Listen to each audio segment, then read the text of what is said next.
You're in the cinema, about to watch yet another sequel to a forgotten franchise nobody asked for. You're getting popcorn and a drink to drown out your Jared Leto-induced sorrow with a sugar rush.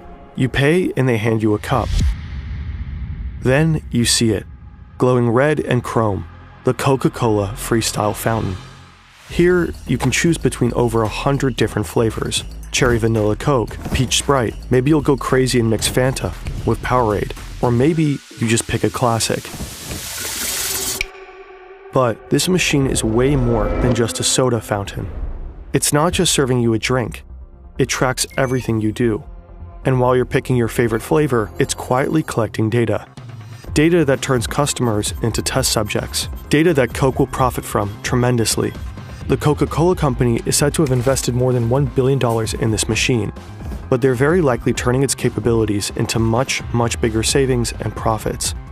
Today, we're diving into how a drink dispenser became a global lab and what role you play in all of this. The Coca-Cola company is one of the biggest beverage producers on the planet. The conglomerate controls almost half of the global soda market, making billions in revenue every year. And one important way they sold their many drinks has long been soda fountains. In the olden days, ordering a soft drink would work like this. You'd walk up to the counter, place your order, and someone would pour your drink into a cup. Then self-service fountains arrived. Now you could fill your own cup at your own discretion. When you were a kid, this fountain was everything. You could mix yourself something truly undrinkable. You. However, in 2006, Coca-Cola and other beverage makers noticed something worrying. For the first time since 1985, the sales volume of carbonated beverages had declined. People started to focus more on their health and well-being. They were increasingly looking for sugar-free drinks and low-calorie options. But Coke's fountains just weren't ready for that. At that time, only about 1% of all Coke fountains in the US even offered Diet Coke. Meanwhile, the choice of sodas at convenience stores had increased dramatically. Rows and rows packed with hundreds of bottles and cans. But Coke fountains were stuck with the same limited run-up of kind of boring standard flavors. So they had to come up with an idea that would change everything. The Freestyle fountain's design is interesting. The red, the chrome, the sculpted lines. It kind of looks like it wants to become a Ferrari when it grows up. And that's not a coincidence. It was developed with Pininfarina, the legendary Italian design house that shaped the curves of Ferrari itself. You slide your cup under the dispenser. Now comes the fun part. You see dozens of bubbles on the screen in front of you. Each bubble is labeled with a different drink. Mezzomix, Coca-Cola, Powerade, Lift, Fused Tea, and Kinley. In total, you could choose over 100 drinks. Back when you were a kid, this would have been impossible. Restaurants used massive 19-liter syrup canisters for every single drink option. Nowadays, all these flavors fit into just about 30 tiny cartridges. The cartridge design is inspired by medical tech, where precise dosing is critical. Just as insulin pumps deliver exact amounts of medication almost drop by drop, the Freestyle system carefully meters syrup and carbonated water for each pour. In theory, every pour is perfectly measured, drop by drop, turning your drink into a precise masterpiece. But Coke from a Freestyle fountain actually tends to taste a little different from the one you buy in the supermarket.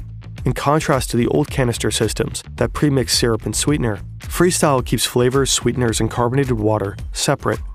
Now, when you press the button, the flavor, sugar, and carbonated water are combined on demand. This can make your Coke taste slightly different from other preparations. Staring at the bubbly screen, curiosity kicks in. You came in for your usual, but you gotta admit, some options here are tempting. You tap the Powerade bubble, and suddenly a whole lineup appears. Powerade Raspberry, Powerade Lemon, Powerade Strawberry. So many choices. Which one to pick? You even mix a drink that doesn't exist before. You could create your own secret flavor. And won't that make you special? The Freestyle fountain is fun. It lets you explore. It bewilders. It sparks curiosity. It might even provoke play. And that's exactly the point. Coca-Cola doesn't just want to sell you a beverage. It wants you to feel something. This technique is called experience marketing. Right here in front of this machine, you're not just choosing a flavor, you're interacting with the brand. You are literally experiencing it. Every tap, every bubble, every choice pulls you deeper into the Coca-Cola universe. And that matters, because moments like this make you remember Coke, not just as a drink, but as a feeling. And ideally, it wants you to go home and tell your friends about that insane machine that lets you mix your own Coke and offers that amazing weird new flavor they so gotta try. And Freestyle isn't the only example for Coke's experience marketing. Think about Share a Coke. Different campaign, same idea. And it's all part of Coca-Cola's bigger play, shifting from being just a product brand to an experience brand. Anyways, you ultimately go for a Sprite. You didn't even know Sprite Cherry existed. Time to give it a shot. You press the pour button, then you take a sip. Not half bad. You're not the only one who was curious about Sprite Cherry. All over the world, people have made the exact same choice. Obviously, Coca-Cola didn't offer you this new flavor just for fun. The Freestyle ecosystem is basically a giant testing lab. Every pour, every mix, every flavor you try feeds into a massive experiment, a sampling program on a global scale. And with this particular new flavor, the experiment actually worked. But this is just the tip of the iceberg. When Coca-Cola launched the Freestyle in 2009, they packed it with cutting-edge technology. Reliable wireless networks like the ones we have today weren't exactly standard, so Coca-Cola built their own. The network they created links every Freestyle machine directly to Coca-Cola's back-end systems, which are managed through SAP software. Think of it as the company's brain. It keeps track of everything happening across all departments in real time. Every single day, over 50,000 Freestyle machines send data back to this brain. They report everything that's going on inside them. Which flavors are being poured, what time of day they are consumed, or how much syrup is left. You might not experiment with your drink choices, but many other people do. That is how Coca-Cola discovered that people really like Coke Orange Vanilla, Sprite Cherry, Sprite Strawberry, and Coke Cherry Vanilla. Some of these flavors started as user creations, combinations people kept mixing again and again at the Freestyle machine. Others, like Coke Orange Vanilla, were developed by Coca-Cola.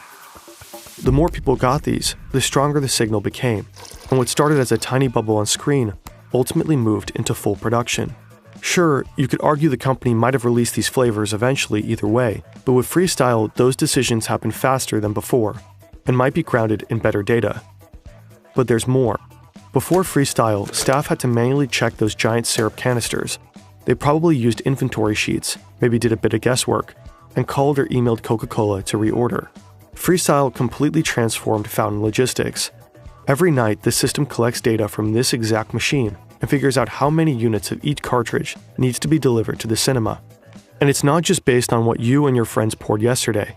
Algorithms predict demand and even factor in planned promotions for specific beverages. The system calculates which cartridges need refilling and automatically creates the restocking orders. Those orders are sent straight to the distribution center, and from there, the cartridges are shipped directly to the fountain locations. Every Freestyle machine on the planet is quietly syncing. Think about how smart this is. With Freestyle, Coca-Cola can optimize their entire fountain supply chain, streamline inventory management, make restocks more efficient, and even improve their production schedule. It's probably safe to assume that this alone saves the company millions and millions of dollars along the way. If even Coca-Cola is tracking your data in real life, you won't be surprised to learn that your data is exposed everywhere, and there's nowhere to hide. Every click, search, and form you fill reveals tiny pieces of who you are. That you had to look up how to spell bourgeois 6 or 7 times for your online comment war, that you don't understand the 6-7 meme, or that you enjoy mixing Sprite and Fanta. Disgusting animal. With data breaches rising every year, your personal information is at risk. Shady data brokers sell it, scammers use it, and even steal your identity. Not that anybody would want your particular identity, but, theoretically. If they did, they could take out fraudulent loans, open accounts in your name, and cause serious legal and financial headaches. This is where Incogni comes in. It tracks down your personal data across hundreds of sites, from data brokers to people's search platforms, and removes it repeatedly. With the custom removal feature, you can even send links to websites exposing your info, and Incogni will handle it for you. Just create an account, authorize Incogni, and take back control of your personal data. Get 60% off with our code FERNTV at the link below, or scan this QR code. Go protect yourself. Let's get back to Coke's genius machine, because, well, there's more. The data streams don't only report back. Marketers at HQ can push new campaigns straight to the Freestyle. It took a while to get to this level. Whenever Coke wanted to push a new campaign or change content, it required a full software update, during which the machine couldn't pour a single drink. Not exactly ideal considering many fountains are located in high-traffic fast food chains. So in the mid-2010s, Coca-Cola integrated AirWatch, a modern device management platform. Now, instead of sending out a massive software update whenever marketers want to roll out a campaign, they could push tiny data packages. While receiving the configurations, the machines most likely stay fully operational. They simply download and display the new content, like this Halloween special. What happens next is called nudging. A new flavor might be the first bubble you see, or a short teaser video might just catch your eye. You're still free to pick whatever you want, but those gentle nudges make you more likely to experiment. Thousands of individual recorded choices to try some bizarre Halloween flavor, all feeding directly into Coca-Cola's product development. But wait a minute, this little black dot up there, is that a camera? Is this thing recording you? Well, Coca-Cola did plan to install a camera in one of their freestyle models. They even included it in their spec sheet and described it with the words, "future capability for motion sensing and facial recognition." This way, the company could have tracked every smile when you mix flavors, every frown when it doesn't taste right after a little test sip, literally observing which combos make you happy or annoyed. Every reaction is data. But could they really pull this off, at least in theory? In Europe, for example, strict data protection laws such as general data protection regulations would likely not allow this to happen. In the US, however, businesses and event venues are increasingly experimenting with facial analysis and recognition technology in public spaces, so hypothetically, it might be feasible there. According to Fortune, in early 2024, AI company Quantify referenced a facial recognition project tied to freestyle. In a now-removed entry on their website, it reportedly said, each vending machine comes with a camera installed, in which an image is captured for every customer interacting with the machine. Coca-Cola's marketing team aspired to use these images to generate insights on consumer preferences and usage patterns. Reportedly, Quantify built a machine learning model to detect customer demographics. Basically, the Coca-Cola company could know you're a guy in your 20s, standing here grabbing that Sprite cherry. After Fortune asked questions, the post seemingly vanished. A spokesperson for Coca-Cola said cameras in freestyle fountains were just tested in a laboratory setting from 2018 to 2019. When we asked Coca-Cola about this, they did not respond. The creepy camera hole aside, the technology is pretty impressive. A single globally deployed machine expanding flavor variety, strategically pushing experience marketing, enabling hyper-detailed flavor testing, micro-campaigning, and optimization of the supply chain. You probably stood in front of one of those before and never even had a clue. But there is this one central question we just couldn't shake. Just how much are they saving and making with this? In order to find out, we went down a rabbit hole, annual reports, analytics, figures, and company filings, only to realize there is no concrete data. Sure, we found a few clues here and there, but we could barely make anything useful out of it, especially because gains from freestyle are tangled up with other projects. When we reached out to Coca-Cola for comment, they didn't respond, so we had to call in backup. Enter Yannick, the team's spreadsheet wizard. He dove into everything we could find out about freestyle and started making sense of it. His analysis is split into 3 parts. First, payback. Let's start with Coca-Cola's assumed revenue from freestyle machines. To get a rough baseline, we looked at something similar, loyalty programs like Payback. Payback usually returns an estimated 0.5 to 3% of your spending. Sounds like a bad deal for them, but here's the thing, it works. Because when people get a little something in return, they tend to spend even more. And while they do, Payback collects tons of data, or what they buy, when they buy, and where they buy. You can't fully compare Payback to Coke Freestyle, but both follow the same idea. Encourage people to buy, and learn as much as possible while they do. The data collected through loyalty programs like Payback enables targeted marketing and personalized offers, helping deliver messages that are relevant to individual consumers. Studies like this one show that loyalty programs can improve gross margins by 2 to 4%, not simply because people buy more, but because companies can make smarter, data-driven marketing and product decisions. Using that logic, we can conservatively assume a 2% margin on revenue for freestyle. This is a very rough estimate, but enough to get a sense of scale. According to one source, Coke Freestyle machines dispense around 4 billion drinks per year. Assuming an average of $2 per drink and a 2% margin, that adds up to roughly $160 million in yearly gains, well over $1 billion since Freestyle's inception.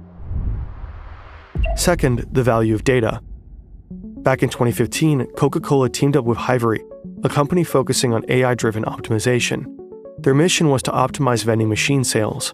One of Hivery's clients was Reyes Coca-Cola Bottling Co., a U.S. bottler with roughly 19,000 vending machines in hospitals across California and Nevada. Hivery's software combines sales data with machine learning and some algorithms to predict demand for every beverage in every machine. Reportedly, Reyes saw a 6% sales increase and a 15% reduction in restocking trips. These numbers suggest that data-driven supply chain management can generate significant sales boosts and cost savings. It is reasonable to assume that freestyle fountains could yield similar results. Third, new flavors.